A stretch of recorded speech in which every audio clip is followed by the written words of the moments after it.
Hello students, आज हम लोग इंटरेस्ट ऑन पार्टनर्स लोन जो है उस एडजस्टमेंट को डिस्कस करेंगे। इंटरेस्ट ऑन पार्टनर्स लोन का क्या मतलब है? कई बार किसी फर्म को उसके जो पार्टनर्स हैं ना वो भी लोन देते हैं। तो अगर पार्टनर्स ने लोन दिया है, देखो कैपिटल नहीं है वो, कैपिटल वो पैसा होता है जो एक पार्टनर है वो पार्टनरशिप के अंदर इन्वेस्ट करता है। लेकिन जो पार्टनर्स लोन है वो क्या है, वो अमाउंट स्पेसिफिकली लोन के तौर पे ही दी जाती है कि हमने एक बार दी तो वो रिटर्न होगी। कैपिटल को हमेशा रिटर्न करना पड़े ऐसा ज़रूरी नहीं होता। तो इंटरेस्ट ऑन पार्टनर्स लोन का मतलब ये होता है, और आपने इसको बहुत सारे तरीक़ों से जो है डिस्कस किया है, स्टडी भी किया है पहले। जैसे अगर कोई किसी भी प्रकार की डीड ना हो या एब्सेंस ऑफ द डीड हो तो 6% इंटरेस्ट तो ज़रूर देते हैं पार्टनर्स के लोन पे। अदरवाइज़ जितना भी डीड में मेंशन्ड है उतना तो देना ही पड़ता है। तो इसकी कैलकुलेशन में आपको कोई डिफ़िकल्टी जो है वो नहीं आएगी, क्योंकि इसमें कुछ अलग या ख़ास तो है नहीं। ठीक है, वही जो परसेंटेज है वही आपको कैलकुलेट करना है, और परसेंटेज के हिसाब से जो निकलेगा वही इंटरेस्ट बनता है। कई बार टाइम पीरियड का थोड़ा सा हो सकता है इशू, तो वो टाइम पीरियड जो है वो भी मैनेज हो जाएगा क्वेश्चन के अंदर। जो भी टाइम पीरियड दिया होगा आप उसको 12 मंथ्स के हिसाब से प्रपोर्शन कर सकते हो। ठीक है, यहाँ पर मेन चीज़ आती है प्रॉफिट्स। जैसे मैंने आपको एक टॉपिक करवाया था इंटरेस्ट ऑन कैपिटल का, एज अ चार्ज और एज एन एप्रोप्रिएशन, वही कॉन्सेप्ट यहाँ फॉलो होगा। देखो बेटा, जो इंटरेस्ट ऑन पार्टनर्स लोन है वो एक बहुत ही ज़्यादा नेसेसरी ज़रूरी एक्सपेंस होता है किसी भी फर्म का। मतलब चाहे प्रॉफिट है चाहे नहीं है, वो तो देने ही पड़ेंगे। आप ऐसा नहीं कर सकते कि आप इससे पीछा छुड़ा सकते हो। ठीक है, आप और कोई चीज़ एक बारी के लिए चाहे ना दो, लेकिन इंटरेस्ट ऑन पार्टनर्स लोन तो आपको देना ही पड़ेगा। इस चीज़ को इलस्ट्रेट करने के लिए हम एक इलस्ट्रेशन सॉल्व करेंगे इंटरेस्ट ऑन पार्टनर्स लोन के लिए, विच इज़ दिस। हाँ जी, इलस्ट्रेशन 32। जिनके पास बुक्स हैं, जिन स्टूडेंट्स के पास भी, तो वो इस वीडियो को देखते देखते साथ में बुक के साथ ये इलस्ट्रेशन भी ज़रूर रेफ़र करेंगे। Illustration number 32, interest on loan in different cases. ठीक है, P and Q are partners in the ratio of 2:1। P and Q जो है वो पार्टनर्स हैं इन द रेशियो 2:1।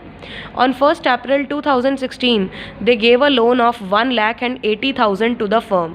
P और Q दोनों ने ही लोन दिया है फर्म को, कैपिटल नहीं लगाई है, ये लोन है। ठीक है, P ने दिया है 1 लाख का लोन और Q ने दिया है 80,000 का। Show the distribution of profits in the following cases for the year ended 31 मार्च 2017। ठीक है, लेकिन उन्होंने अब 3 केसेस दे दिए हैं। पहला केस है, इंटरेस्ट चार्ज करने से पहले प्रॉफिट्स कितने हैं जी?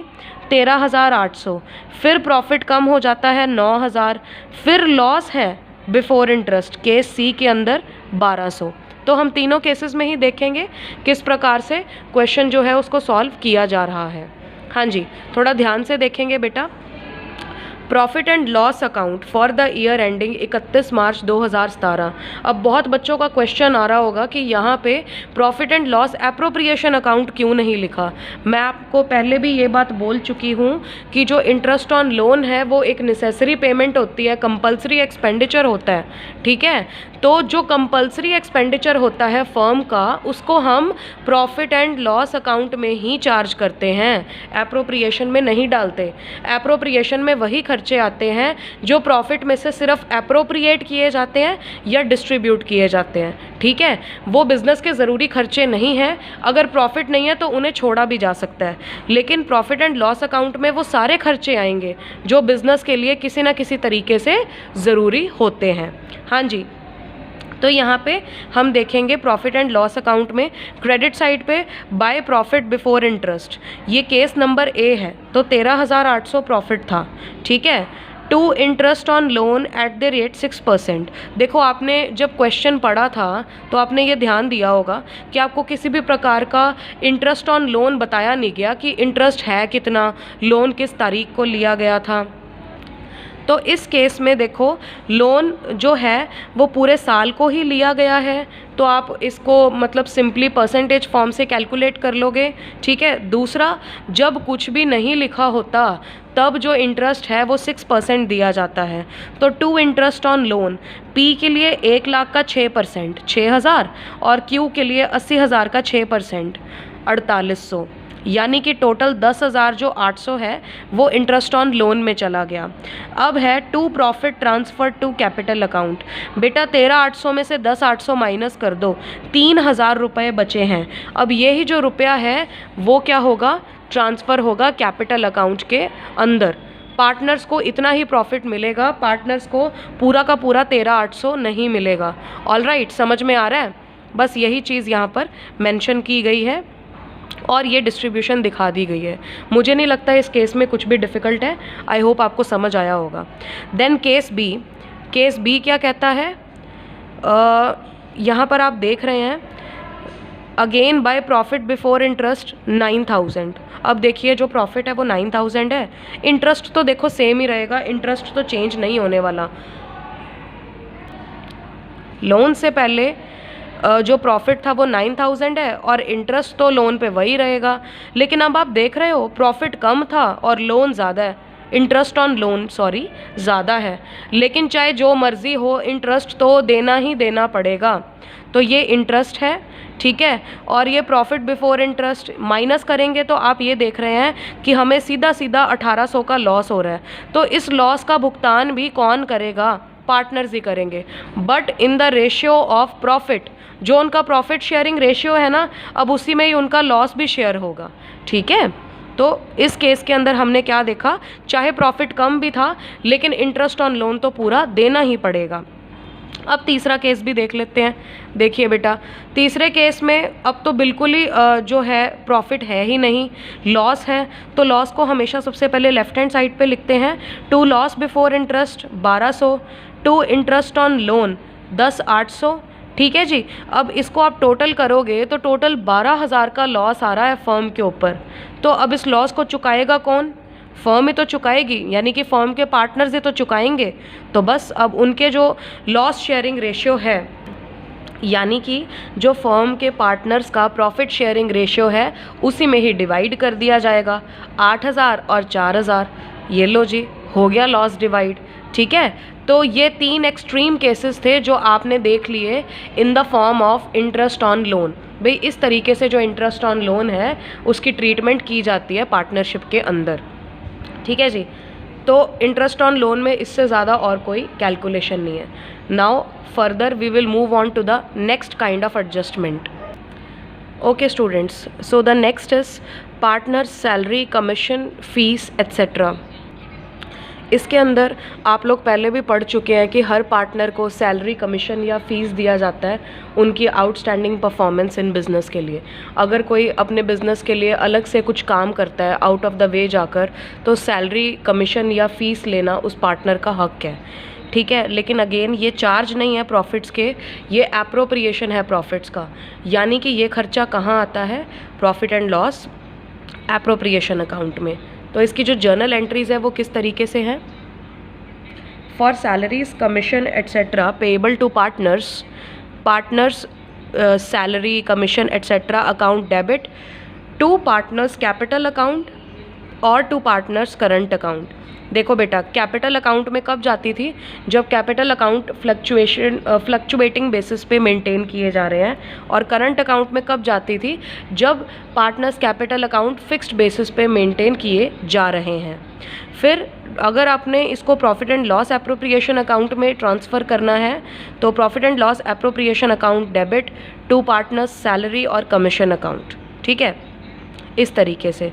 Now calculation of commission to partner और मैनेजर, ठीक है। तो commission on net profit before charging commission, ये बिल्कुल वैसा ही है जैसे आपने फाइनल अकाउंट के एडजस्टमेंट्स में जो मैनेजर्स कमीशन है उसको सॉल्व करने के लिए किया था। अगर कमीशन बिफोर चार्जिंग सच कमीशन से है तो डिवाइडेड बाय 100 हो जाएगा, net profit before commission into rate upon 100। लेकिन commission on net profit after charging such commission है तो net profit into rate of commission upon 100 plus rate, ठीक है जी। बस इसमें और कोई बड़ा चेंज नहीं है, जितना कहा गया है उतना ही आपको पे ज़रूर करना पड़ेगा पार्टनर्स को, but it is just an appropriation of profit, not a charge. Treatment of rent payable to partner, ये हमारी जो नेक्स्ट एडजस्टमेंट है वो है, and it is actually the last adjustment of this chapter. इसके अंदर क्या है, अगर कई बार जो फर्म की बिल्डिंग है वो फर्म की खुद की नहीं होती, किसी पार्टनर ने रेंट पे दी होती है, ठीक है, तो उस केस में क्या है, पार्टनर को रेंट मिलना बिल्कुल जायज़ है, उसको मिलेगा। लेकिन बेटा ये जो रेंट है अब ज़रूरी खर्चा हो गया है फिर फर्म का, ठीक है। तो अगेन अब जो ये खर्चा है किस में जाएगा, profit and loss appropriation account में नहीं, प्रॉफिट एंड लॉस अकाउंट में जाएगा, क्योंकि ये ज़रूरी खर्चा है। मैंने आपको पहले भी बताया जितने भी ज़रूरी खर्चे हैं वो प्रॉफिट एंड लॉस अकाउंट के अंदर ही जाएंगे, ठीक है जी। अब इन सभी एडजस्टमेंट से रिलेटेड मैं आपको एक कंबाइंड जो इलस्ट्रेशन है वो करवाने जा रही हूँ। हाँ जी, इलस्ट्रेशन नंबर 39, जिनके पास बुक्स हैं वो साथ साथ रेफ़र करेंगे। A and B are partners sharing 70% and 30% profits respectively, यानी कि 7:3 है इनका ratio. It is the practice in the firm to transfer 20% of net distributable profits to general reserve. Partner A is to get salary 3,000 per month, which was increased by 40% from January 2017. B gets commission at 2% on sale of 10 lakh plus 10% on net profit after making all appropriations including his 2% commission, but before creating general reserve. ठीक है। B is to get bonus at 10% on profits which exceeds 1,50,000.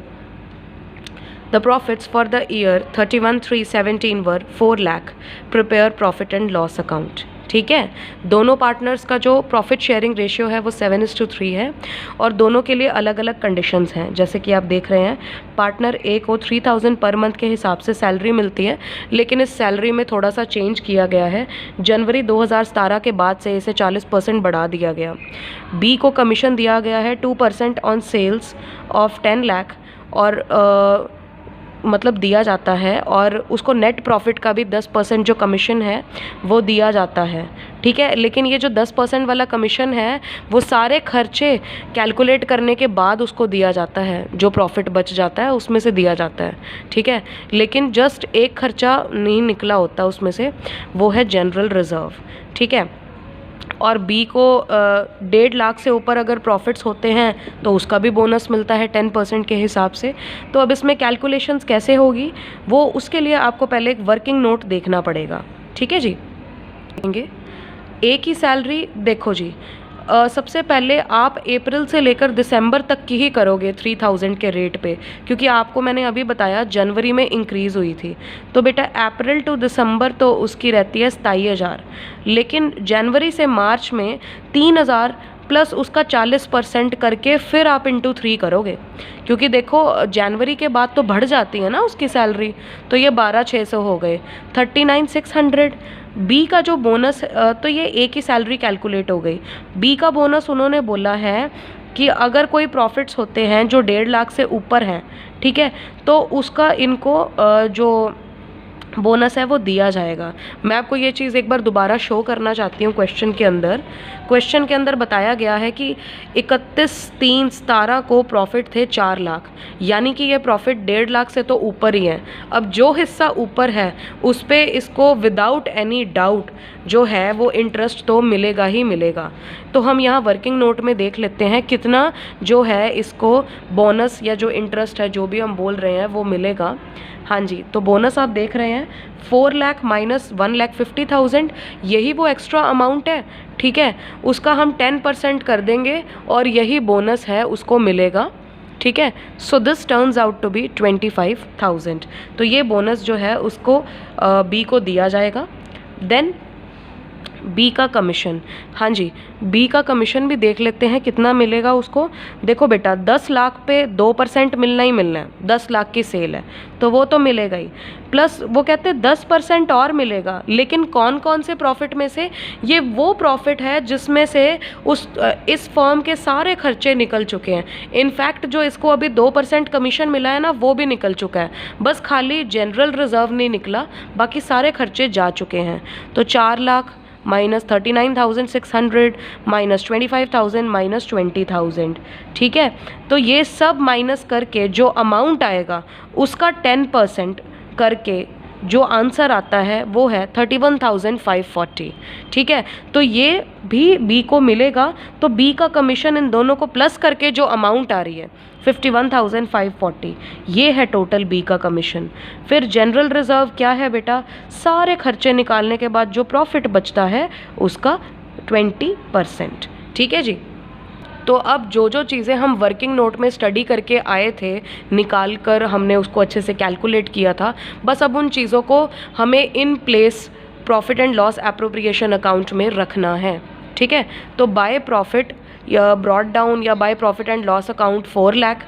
ठीक है, फिर to A salary जो आपने calculate किया था 39,600, working note 1 का रेफरेंस देके आप लिख सकते हैं। टू बीज बोनस 25,000, टू बीज कमीशन, टू जनरल रिजर्व, ये सारे खर्चे आ गए। फिर इन सभी खर्चों को जोड़कर आप 4 लाख में से माइनस कर दो।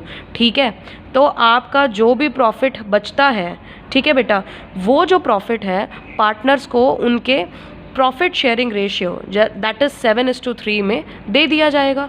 ये क्वेश्चन था।